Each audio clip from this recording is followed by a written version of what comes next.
성서시대의 문화, 이 시간에는 바벨론 포로와 오페라 나부코라는 제목으로 진행을 하려고 합니다. 오늘 이 시간 공부는 문화적 공부의 한 시도로서 바벨론 포로와 오페라 나부코를 테마로 선택했습니다. 심화된 사회적 갈등 구조는 하나님의 심판에서 온다고도 할 수 있습니다.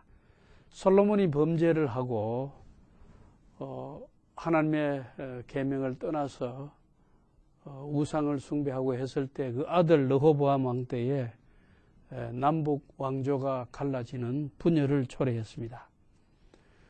또 남쪽 유다의 범죄로 말미암아 하나님의 진노가 극에 달했을 때에 바벨론이 예루살렘에 쳐들어와서 이때 예루살렘 성을 완전히 포위했습니다. 그때 이 바벨론에 항거하여 끝까지 싸우자는 강경론자와 또 바벨론에 항복해서 이 위기를 최대한 희생을 줄이면서 해결해 보자는 온건론자의 대립을 가져왔습니다. 결국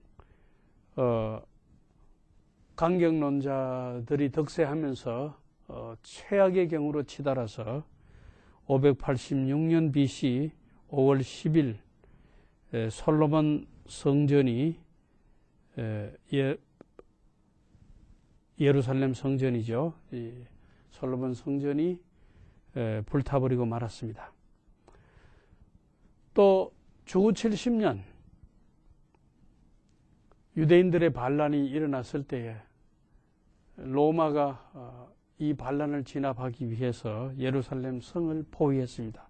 그때도 강경하게 전투를 하자는 주전파와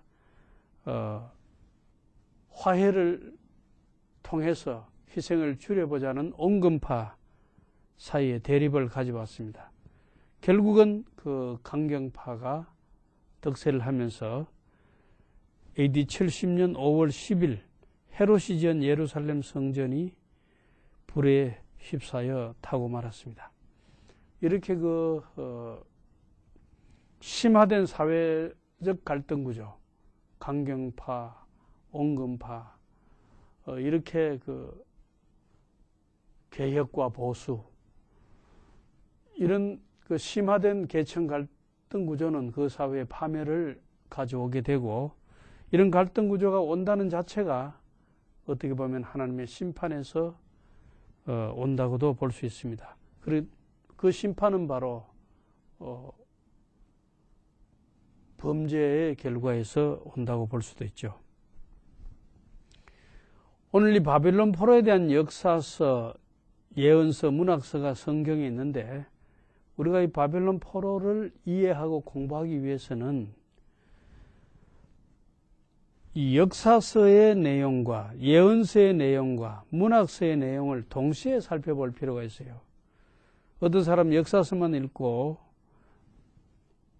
이 역사서를 따라서 해석하고, 어떤 사람 예언서만 읽고 예언서를 따라서 해석하고, 어떤 사람은 문학서를 읽고 문학서에 따라서 해석하는데, 올바른 해석을 가져오기 위해서는 이 역사, 예언, 문학을 동시에 읽고 해석하는 과정이 필요한 것이죠. 그래서 우리가 바벨론 포로뿐만 아니고 다른 모든 것도 마찬가지지만은 성경에는 역사서도 있고 문학서도 있고 예언서도 있는데 따로 떼어 공부하지 말고 공부할 때 관련되는 것을 같이 모아서 읽고 종합적인 결론을 내는 것이 필요하죠. 우선 문학서에서 바벨론 포로에 대하여 기록하고 있는 것을 살펴보겠습니다. 시편 137편 1편에서 9절까지가 바벨론 포로를 노래하고 있습니다. 한번 살펴보면 우리가 바벨론의 여러 강변 거기에 앉아서 시온을 기억하며 울었도다. 그 중에 버드나무에 우리가 우리의 수금을 걸었나니 이는 우리를 사로잡은 자가 거기서 우리에게 노래를 청하며 우리를 황폐하게 한 자가 기쁨을 청하고 자기들을 위하여 시온의 노래 중 하나를 노래하라 하미로다.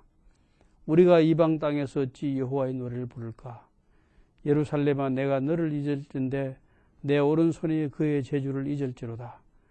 내가 예루살렘을 기억하지 아니하거나 내가 가장 즐거워하는 것보다 더 즐거워하지 아니할진대 내 혀가 내 입천장에 붙을지로다. 여호와여, 예루살렘이 멸망하던 날을 기억하시고 에돔 자손을 치소서. 그들의 말이 헐어버리라 헐어버리라 그 기초까지 헐어버리라 하였나이다. 멸망할 딸 바벨론아, 네가 우리에게 행한 대로 네게 갚는 자가 복이 있으리로다. 내 어린 것들을 바위에 메어치는 자는 복이 있으리로다. 사실 바벨론이 예루살렘을 쳐들어왔을 때 예루살렘 성전이 기원전 586년 5월 10일에 불타고 엄청난 화재와 그 엄청난 살상 비극이 일어났습니다. 그리고 이제 바벨론 포로로 잡혀갔는데 똑똑한 사람 대부분은 다 잡혀가고 쓸모없는 사람, 쓸모없다 하면 좀 이상하지만은 똑똑하지 못한 사람만 남겨놓고 똑똑한 사람들을 바벨론 포로로 다 잡아갔습니다. 그때 바벨론 강변에 앉아 시온을 기억하며 울었도다 했습니다. 이 바벨론의 니푸르 지역에 유대인들이 살았는데 거기에서 읊은 노래입니다. 그중 버드나무에 우리의 수금을 걸었나니, 바벨론 사람들이 유대인들을 잡아가서 우리를 사로잡은 자가 거기서 야, 너 노래 한번 불러봐. 포로를 잡아다 놓고 그 포로들로 하여금 기쁨조 역할을 하게 했습니다. 그러니까 거기에서 노래를 부른다는 것이 얼마나 마음속에 처절하고 비극적인 이야기가 되겠습니까? 그러면서 놀리는 자들이 야, 너 하나님을 섬긴다지, 하나님 찬양하는 노래 하나 불러봐.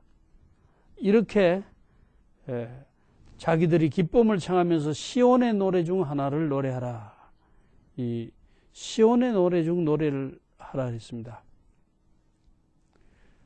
하나님 노래하는 노래 내 앞에서 한번 불러봐.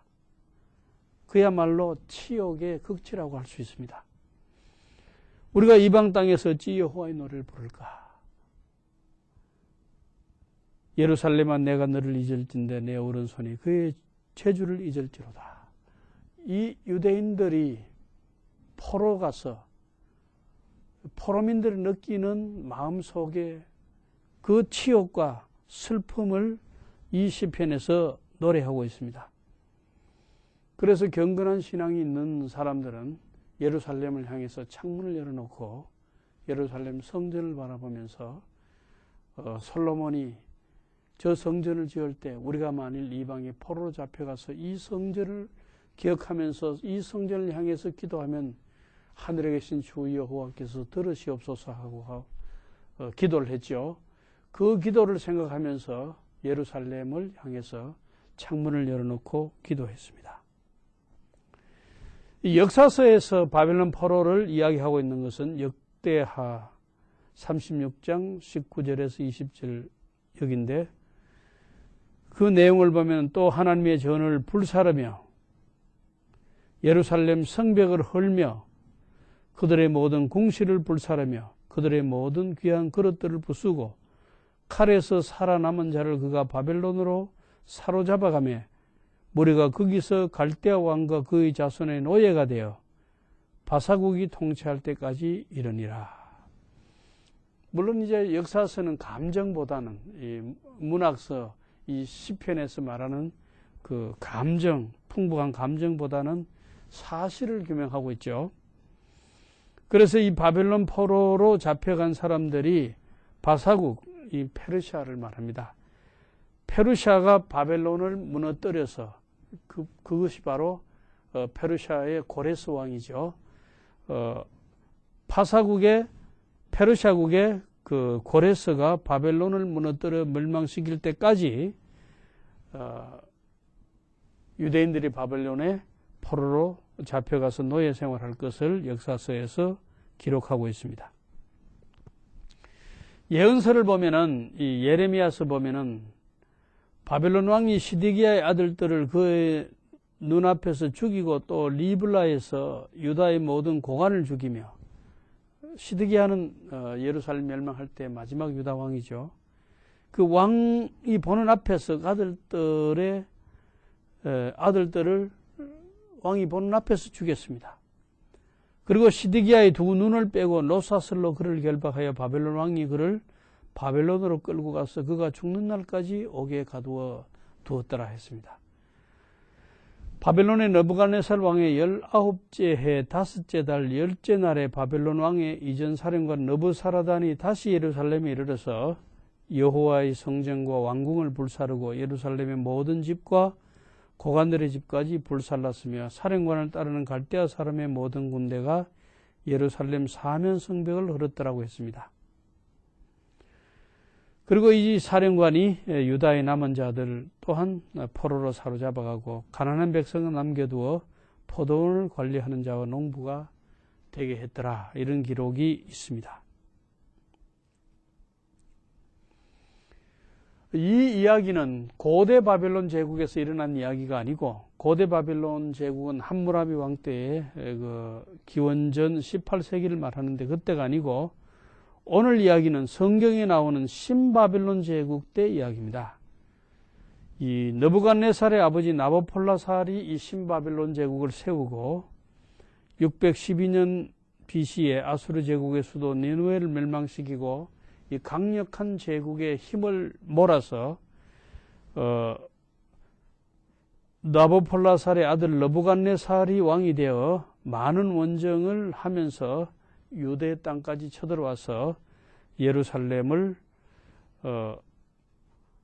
포위하고 포로로 잡아가고 이 바벨론 도시를 고대 세계의 가장 강력한 중심 도시로 만들었던 그 당시의 이야기입니다.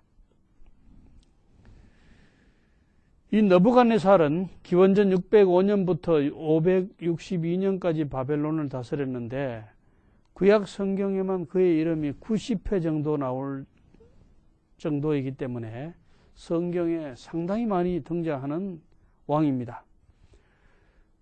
그리고 이 바벨론의 지구락과 이스타문과 공중정원 이런 그 두라 평원의 금신상 등 이 바벨론의 건축 큰 기가 막힌 건축들을 많이 했죠.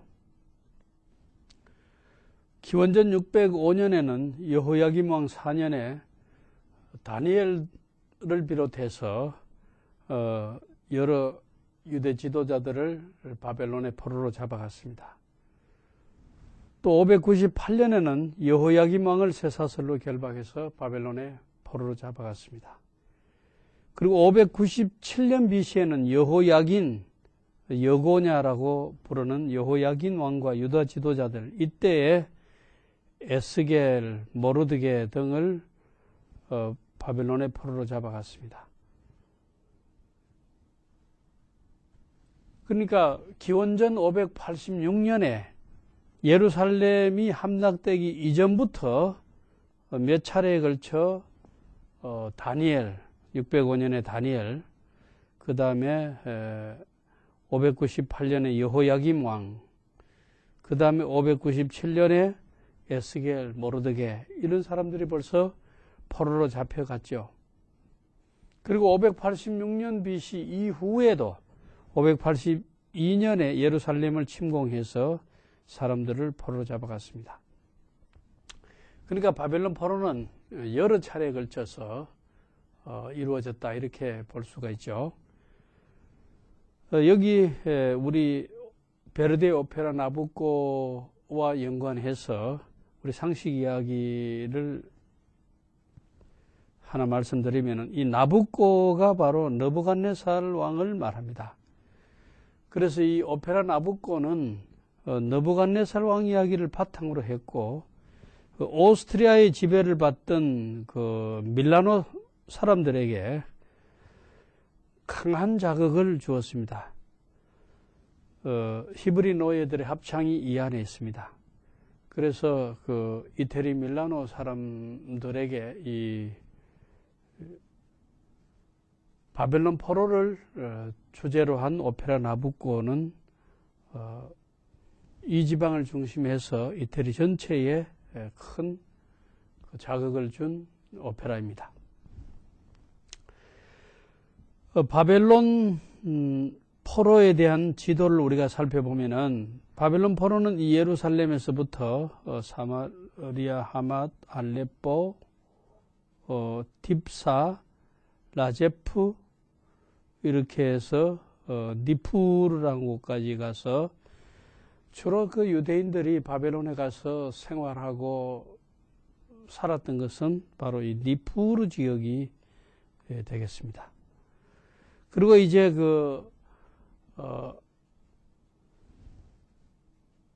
바벨론이 페르시아에게 패배하죠. 페르시아가 바벨론을 지배한 다음에 고레스 왕이 포로를 돌려보낼 때는 우리 이 지도상에 자줏빛깔 있는 이 화살표, 이 지역을 따라서 예루살렘으로 포로들이 돌아왔죠. 그 다음에 또 세스바살과 스룹바벨을 뒤이어서 에스라 때는 이 분홍빛깔, 이 화살표 선을 따라서 돌아왔습니다. 이 분홍빛깔 화살표를 따라오면은 조금 가깝기는 하지만은 이 다드머리라든지 이쪽으로 오면은 길들이 사막이고 아주 험했습니다. 그래서 지름길이기는 하지만 길이 험한 길이었죠.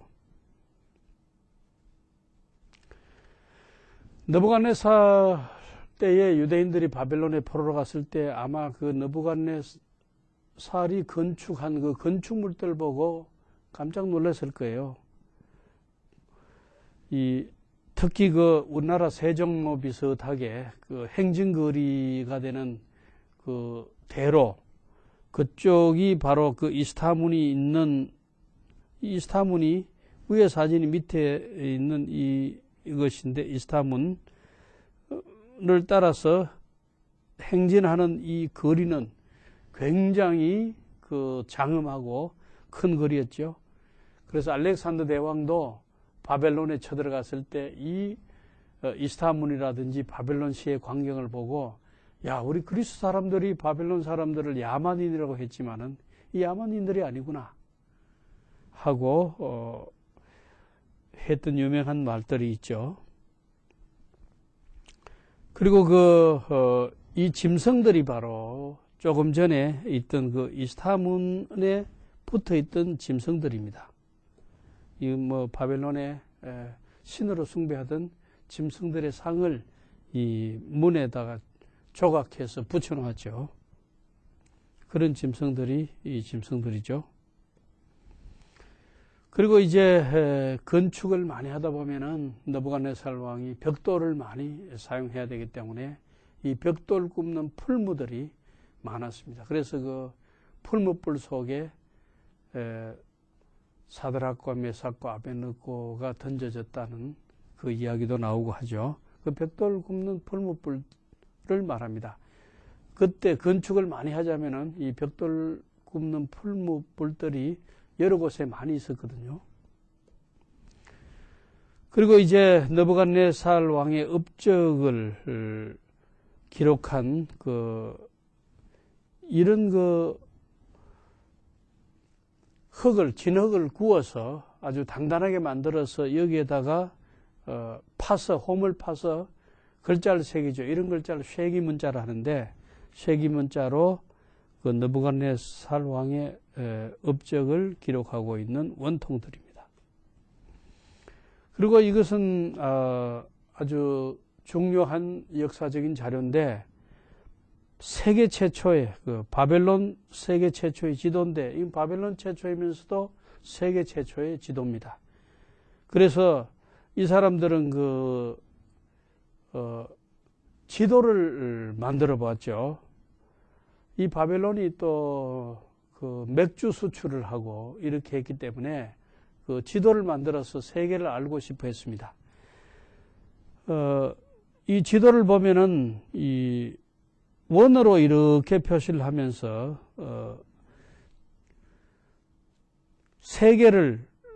이 세계를 바닷물로 둘러싸인 원으로 묘사했다는 것이 특이합니다.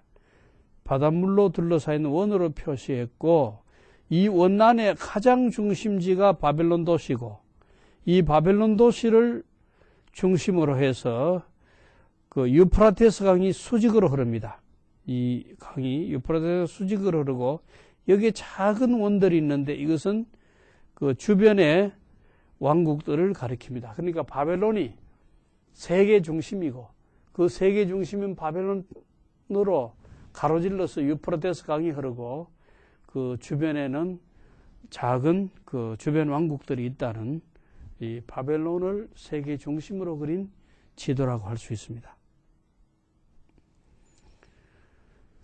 우리가 그 문학서 가운데에서 시편 137편이 특히 그 바벨론 포로 때의 그 유대인들의 포로 간 유대인들의 그 심정을 노래한 시라고 제가 소개를 하고 앞에서 이야기를 했죠.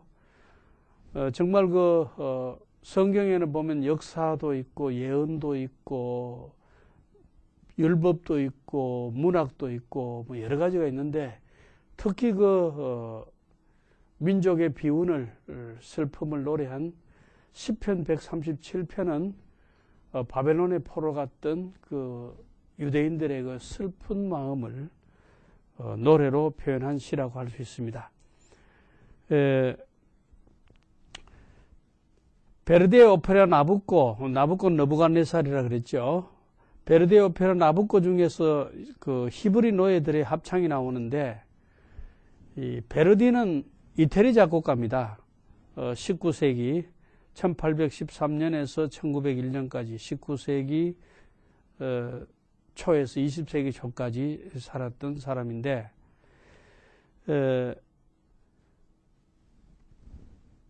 당시 오스트리아의 지배를 받던 이태리 사람들에게 오스트리아의 지배에서 벗어나 통일된 국가를 만들고자 하는 이 강한 자극을 준 노래가 바로 이 베르디가 작곡한 그 오페라 나부코입니다.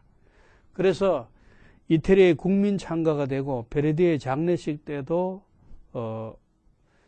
이 오페라를 연주했습니다. 사실 이태리 사람들이 그 오스트리아의 지배를 받던 것을 마치 그 유대인들이 바벨론의 지배를 받던 것에 비교해서 그 고생 가운데 그 신앙으로 유대인들이 그 고난을 이겼던 것을 이태리 사람들이 오스트리아의 지배를 그와 같은 동일한 감정으로 심정으로 돌아가서 신앙으로 극복하고 이길 것을 자극을 준 그런 오페라이기 때문에 이 국민 오페라가 됐죠. 그래서 1842년 3월 9일 밀라노 극장에서 초연을 하고, 이 제3막의 히브리 노예들의 합창이 나오는데, 오늘 이 히브리 노예들의 합창에 대해서 여러분들에게 한번 들려드릴까 합니다. BC 586년 바벨론의 포로로 가서 포로 생활의 슬픔 가운데서 빼앗긴 조국을 생각하며 예루살렘으로 돌아가길 바라는 히브리 노예들의 간절한 소원이 이 합창 안에 담겨져 있습니다. 영어로 된 가사를 제가 번역을 해서 자막을 넣어 놓았기 때문에 그 자막의 뜻을 보면서 한번 감상해 보시겠습니다. 이 가사를 보면은 우리 마음아 황금의 날개를 타고 산과 언덕 위로 날아라. 조국의 흙 위로 부는 바람은 부드럽고 향기롭구나. 요단강의 푸른 언덕과 시온성이 우리를 반겨주네. 오 빼앗긴 아름다운 조국이여. 오 가슴 속에 사무치네. 버드나무에 수금을 걸고 예언자들의 하프 소리 지금은 어찌 잠잠한가. 새로워라 그 옛날의 추억. 지나간 옛일을 말해줘. 예루살렘의 운명을 되새기며 슬프고 잔인한 멸망을 애통할 때 주께서 우리에게 용기를 주시고 고통을 견디도록 도와주소서. 우리가 이 자막의 뜻을 이 바벨론 포로 생활하는 유대인의 감정 속에서 다시 한번 새겨봤기 때문에 이제 그 곡을 한번 감상하시겠습니다.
유대인들의 바벨론 포로가 오늘 우리에게 주는 교훈이 있습니다.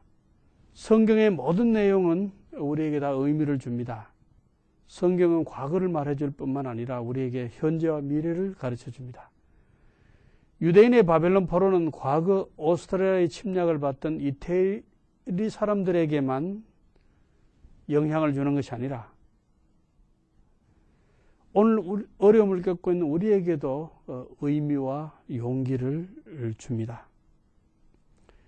바벨론에 포로간 유대인들은 정치적 집단이 아니라 종교적 집단으로 뭉쳐서 거기서부터 주데이즘이라고 하는 유대주의가 형성되었습니다. 사실 그 유대주의는 바벨론 포로에서부터 시작되었다고 할 수 있습니다. 바벨론 포로로 간 사람들이 대부분 다 엘리트였기 때문에 그 사람들이 민족의 주체성을 부각시키고 유대주의를 형성하고 성서를 기록하고 포로에서 돌아온 뒤에는 이 유대주의를 이스라엘 땅에서 꽃피우게 했던 사람들이 바로 그 포로로 갔던 사람들입니다. 그리고 회당을 지어서 바벨론에서 공부를 하고, 그러니까 회당이 바벨론 포로에서부터 아주 성황리에 일어났다고 할 수 있습니다. 다니엘, 에스겔 등의 기도와 격려가 예루살렘을 향해서 창문을 열고 기도하고 그 기도의 응답으로 바벨론 포로에서 그들은 유대 땅으로 돌아올 수 있었다고 할 수 있겠습니다. 결국은 하나님께서 바벨론을 멸망시키고 그 바벨론의 그 마지막 왕이 예루살렘 성전에서 가져온 그릇들로 술을 마시다가 결국은 하나님께서 바벨론을 심판하시고 멸망시키셨다는 것을 우리는 성경 다니엘서에서 알 수 있습니다. 메네 데겔 오바르신. 하나님께서 바벨론의 연대를 끝내셨다는 겁니다.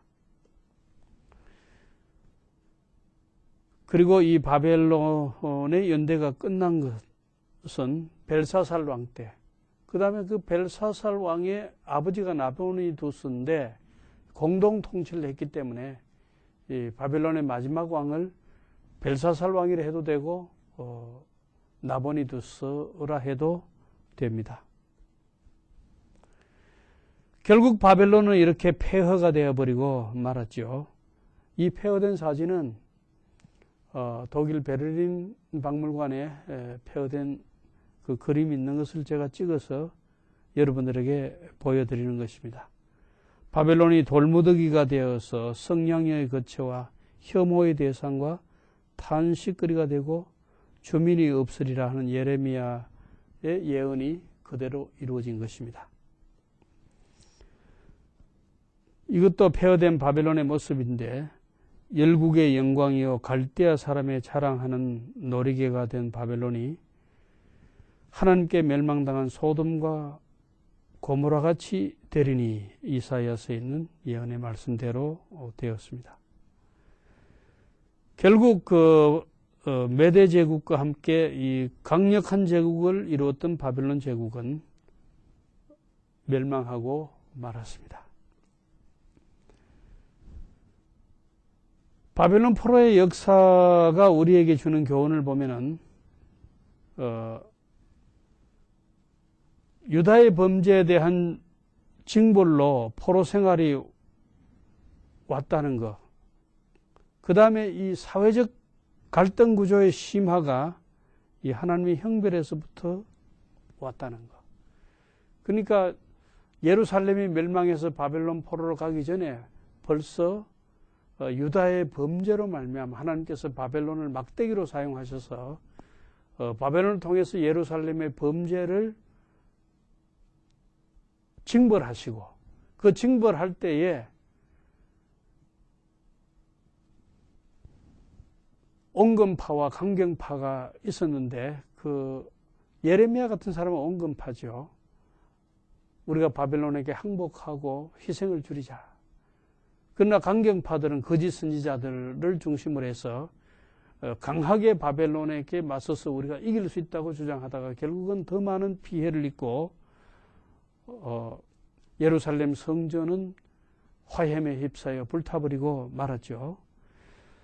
이렇게 사회적 갈등 구조의 심화 자체가 벌써 하나님의 형벌에서 온다는 것을 우리에게 가르쳐주고 있습니다. 그러나 한 가지 남은 자 사상이 여기에 있습니다. 하나님의 긍휼과 자비하심은 그 가운데서도 남아있다는 것. 바벨론 포로로 비록 갔지만은 그 포로로 간 사람들을 통해서 하나님의 역사는 계속되고 이루어지고 그 하나님의 그 거루터기, 하나님께서 남겨주시는 거루터기, 또 하나님의 긍휼의 그 신은 남아있어서 그 긍휼을 통해서 나중에는 다시 돌아와서 새로운 국가를 이룩하게 되고 성전도 새로 건설하게 되는 그 하나님의 긍휼과 자비하심은 끝이 없다는 것을 보여주는 것이 이 바벨론 포로를 통해서 또 포로의 귀환을 통해서 우리에게 보여주는 교훈이라고 할 수 있습니다.